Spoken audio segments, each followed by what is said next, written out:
Hey lovelies, welcome back to my channel. In today's video, I'm going to be showing you how to make a fringe clip. First, you need your lace closure, you need your hair bundle, you need your tape, you need your scissors, you need your sewing machine. You can use hand needle for this process, but me, I'll be making use of my sewing machine. First of all, we'll measure 3.5 inch for the length of the lace we'll be working with, and for the width, we'll be using 4 inches. As you can see in the video, you get a measuring tape for this. You measure it out. For the part we'll be ventilating, we'll be needing half inch for the ventilation part. I've already started ventilating. If you don't know how to ventilate, the video is on my channel. I have several videos on how to ventilate. So we'll start by sewing. So just keep watching to see what I did in this video and how I was able to sew it.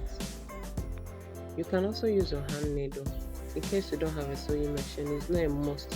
You can sew very well with your hand needle, then use your hand needle for this.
So here we are done sewing. The next thing is to ventilate the remaining half inch so that the fringe clip can look as natural as possible. And after ventilating the half inch, we'll add the clip to the lace to secure it on our wig or natural hair, anyhow we want to rock the fringe clip. So I will not be adding it in this video. I'll be dropping a part 2 of this video so that this video will not be too long. So just watch out for the part 2. I'll also be showing you how to cut the bangs of the fringe. In the part 2 of this video, I'll also show you how to straighten it out and cut the fringe so it won't be too long.